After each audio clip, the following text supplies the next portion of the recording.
Shalom. First and foremost, all praise and glory is unto Yahweh, Ba'ashim Yahushai, Ba'ashim HaChakodash. Double honor to our apostles, the bishops, the elders of the great millstone, and greetings, salutations, blessings, much love unto you, brothers and sisters of the elect. Shalom unto you, your brother Shaquat with a video.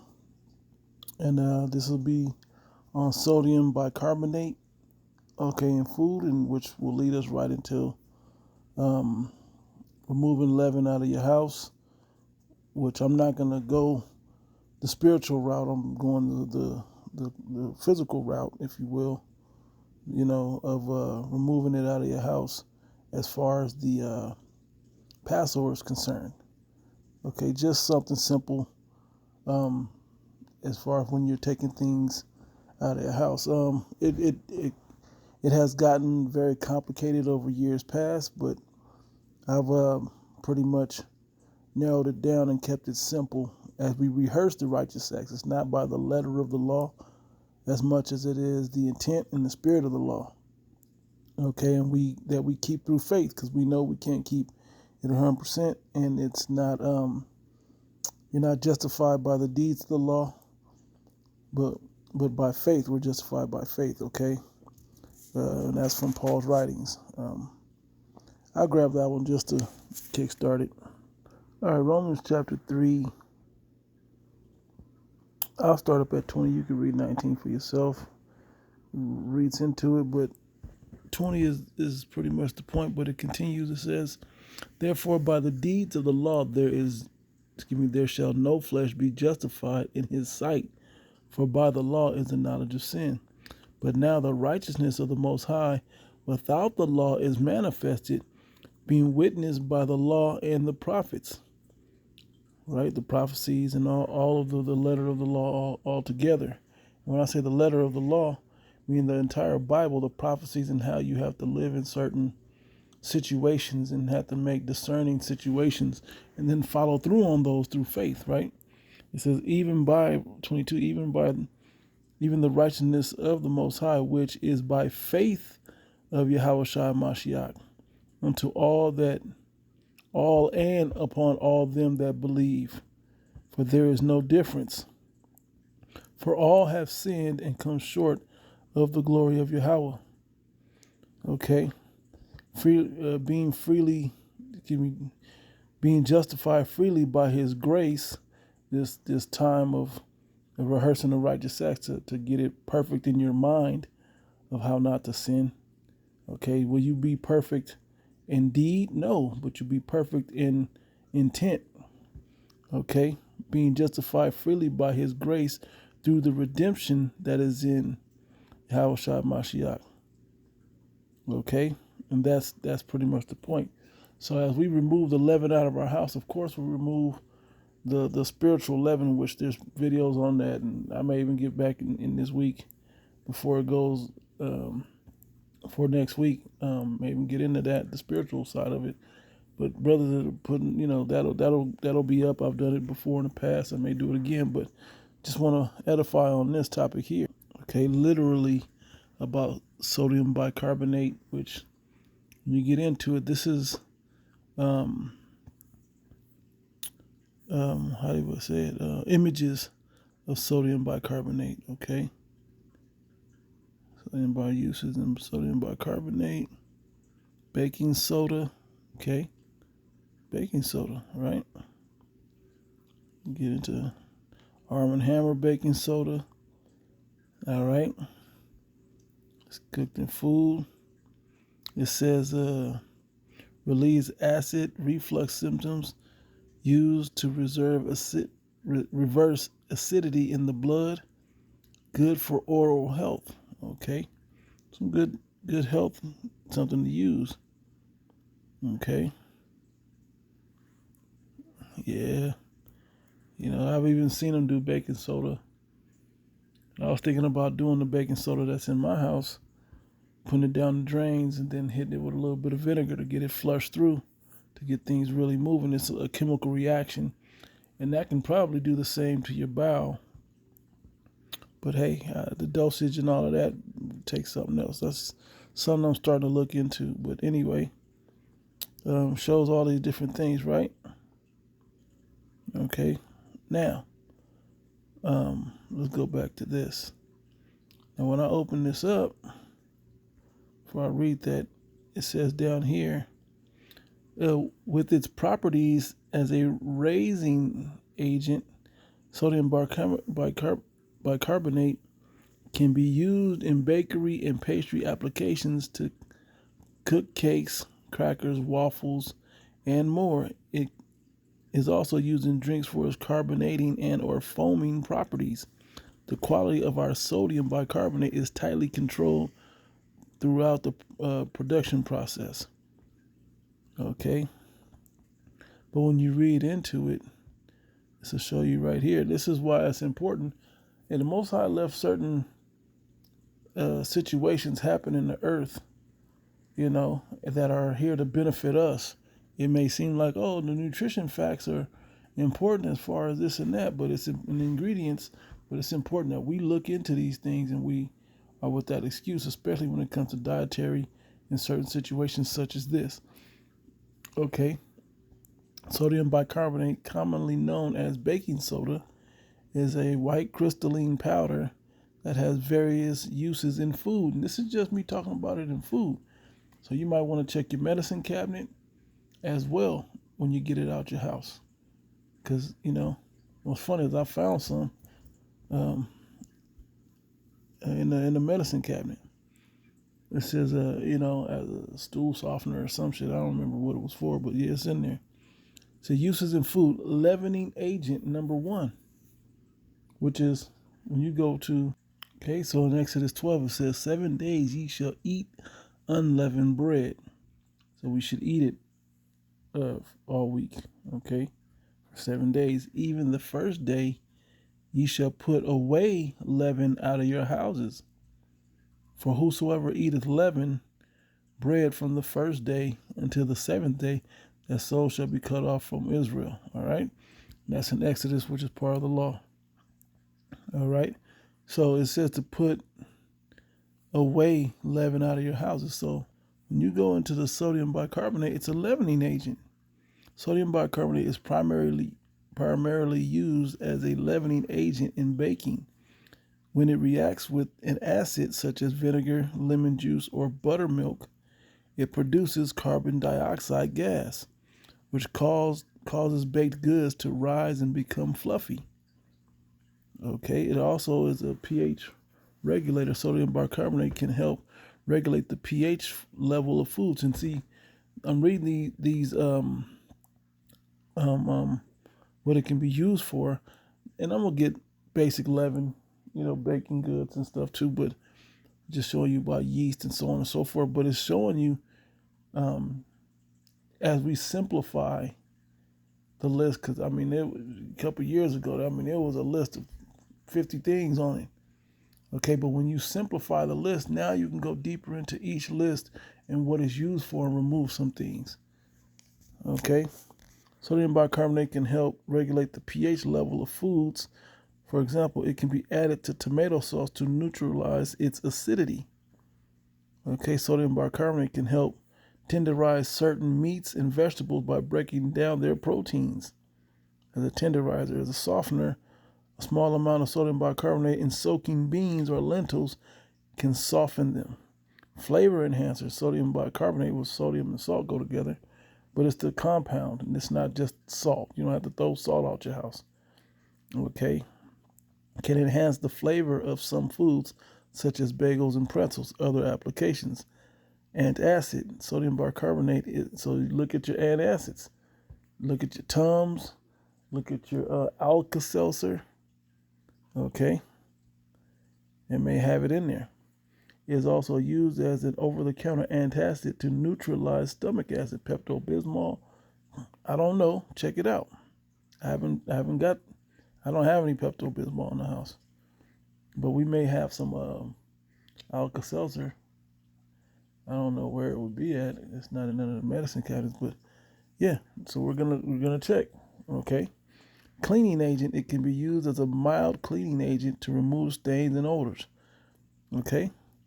Maybe in some of you see the Arm & Hammer baking in your detergent. Use it up. And really, like brothers do, if there's something that you have, yeast or whatever that you have a lot of that you don't want to get rid of, that is just not wise to get rid of it right now, to have to go throw it out and then turn around and buy it again. Hey, put it away, put it in a box or something, put it in the trunk of your car. Some people put it in their garage or something. Give it away, whatever the case may be. Okay? It says safety considerations. While sodium bicarbonate is generally safe in small amounts, consuming excessive amounts can lead to gastrointestinal upset, such as bloating, gas, and nausea. It is important to follow recipe instructions carefully and avoid consuming large quantities. Conclusion: sodium bicarbonate is a versatile ingredient that is commonly used in food as a leavening agent, pH regulator, tenderizer, and flavor enhancer. It can also have other applications such as an antacid and cleaning agent. However, it is important to use it in moderation and follow safety guidelines. Okay? It's basically baking soda. All right? Now, all right, so of course I'm going to get bread. Okay, this AI overview. It says the basic ingredients for bread are typically flour, usually wheat, water, yeast, salt, and some sugars. The flour and water combine to form gluten, which gives breads its structure, while the yeast produces carbon dioxide gas that causes the dough to rise. And then you go through it, flour tells you that, water hydrates, blah, blah, blah. Yeast acts as a leavening agent, so yeast is a problem. So when you go through your soups and your gravies, even in your stock, your chicken stock, your beef stock, your what's it called, man? Um, the bouillon cubes. Okay, certain things like that may have yeast in it as a leavening agent, or even as a thickener. Okay, can't think of, not just called stock, chicken broth or different broths. Okay, all right, and people add that into it. Now you can make your own with water and just the bones of a chicken or beef bone, and some vegetables, carrot, celery, um, onion, or even bell pepper or whatever. That you can boil that down, and that'll pull the flavor out of that, and now you're flavoring your different foods without the yeast in it. But when you buy it in a carton or can or whatever, you got to beware, especially during the time of the Passover, if it has it in there. Producing carbon dioxide makes the bread rise. Salt, flavor enhancer, and helps control the yeast activity. So the salt's not the problem. The sugar, not the problem, feeds the yeast, contributing to a better rise and sometimes adding a little sweetness. Not the issue. The issue is the yeast, which creates the leavening agent. Okay? Which these are just like sodium bicarbonate, you have to be aware. Okay, it's a leavening agent, literally. Okay, let's see if I can just do a quick search. All right, so I'll be pretty straightforward with this. Leavening agents in food. It says baking powder, yeast, chemical leavening, cream of tartar can be used as a leavening agent in baked goods. Steam, really? Steam. Baking agents, sourdough starter, water, baking soda. We went over that one. Ammonium carbonate or ammonium bicarbonate, carbon dioxide, literally, can just do it, and yeast. So water, ignore steam, cream of tartar, chemical, leavening, yeast, baking powder. Let's click on baking powder. Baking powder increases the volume and lightens the texture of good. It is dry leavening agent made from a mixture of carbonate and bicarbonate. Let's see if they give me some. Carbonate and bicarbonate. What is baking powder? Baking powder is a chemical leavening agent used for baking. It is inexpensive, and has a long shelf life. Three ingredients: an acid, base, and buffering agent. Combining these three agents is unique proportions and then packaging them. Okay, now no, you say buttermilk has it. I mean, when you combine it, alkaline, so it's activated by combining it with an acid such as vinegar or more commonly baking buttermilk. Okay, so to not be righteous over much, I wouldn't worry about baking powder. Baking soda, yes. Okay, baking powder, it's only something when you're mixing it with buttermilk or vinegar or something with a live culture in it. We know there's also yeast in beer, so drink up all the beer or give it out or whatever has to happen with that, as well as kombucha, okay, or anything that's fermented. Okay, let's look up fermented real quick. Fermentation. Fermentation is a chemical process where microorganisms like yeast or bacteria break down energy rich compounds like carbohydrates in the absence of oxygen.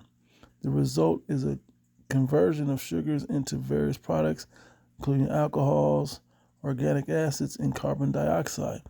This process, and see, that's why you want to get a solid wine.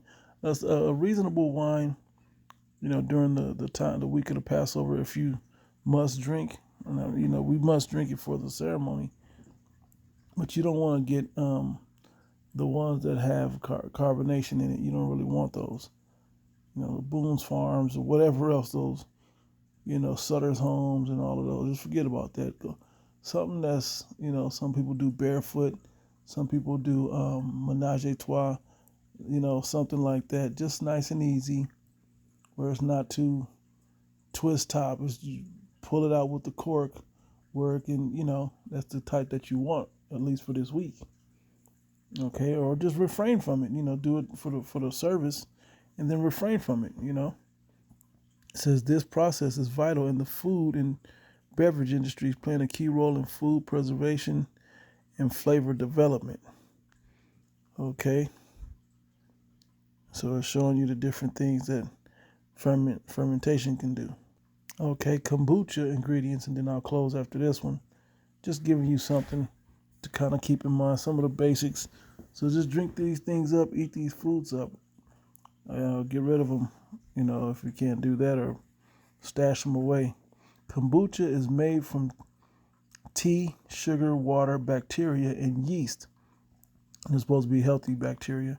The type of tea and sugar used can affect the flavor and quality of the drink. There's tea, nutrients of the tea leaves like caffeine, nitrogen, and theanine help the kombucha colony grow.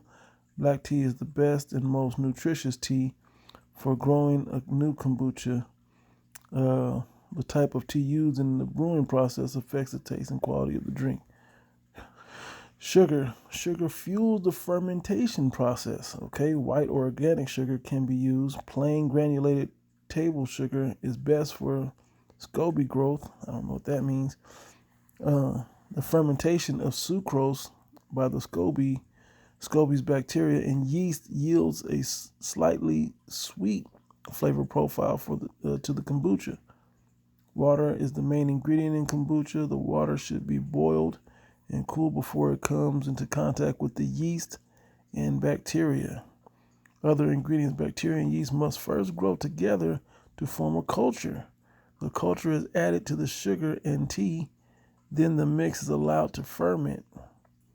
Okay, so things, and this is just a couple things off the top of my head, but you'll find it in gravy, soups, even a lot of us do corn tortillas for the unleavened bread, so we're trying to find different Mexican dishes to have during the week, which you also have to be cautious when you're doing different sauces, okay, like in enchilada sauce. Some enchilada sauce is green, is where I seem to notice it.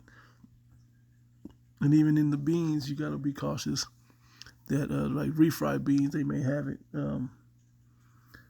these leavening agents in there, right? Directly yeast, flavored potato chips and corn chips. The flavors a lot of times have it. So just try to keep it simple, and this is also a good idea on how to simplify your diet. Not saying you have to simplify it outside of the Feast of Unleavened Bread and the Passover, but health wise, keeping it simple most times around the year, throughout the rest of your life while we're here in Babylon the Great is only going to be beneficial for you. Okay, it's something I'm learning and I'm going along with it as well. And it's just the time of the Passover just seems to just make you hone into that more, and then you start seeing as you research some of this stuff, you see some of the health benefits of it. Okay, so that's pretty much the point. Sodium bicarbonate is a leavening agent. Yeast, kombucha, are all things that you should be aware of. Okay, to remove out of your house. Like I said, if you got a big old thing and it's still fresh or whatever, and for something that's, if you just bought, if somebody gave you a big thing of pancake batter, pancake mix, I'm not saying throw it out, saying put it somewhere else and be sure not to eat it during this week, to fix those things during the week, and be cautious. Hey, eating out during this week is not as fashionable either, because you don't know what people are putting in their foods, So just be aware. Cheese, sauces, you just don't know. Thickening, things that have a thickening agents, soups even may have thickening agents. If you're buying it out of a packet, get out of that packet buying, man. That Lowry's and McCormick and all, try to get out of those things and start trying to make things from scratch. Boiling the bones and the vegetables to make soups and gravies and a little bit of butter and some regular flour to make it a thickening agent or roux. If you eat that way, just saying. Then you still, when this week is up for the Passover, yeah, you can go back to buying your bread and having your leavening agents in there, but it'd be beneficial to you to just start limiting those things, because the scriptures say people are gonna go mad for the lack of bread.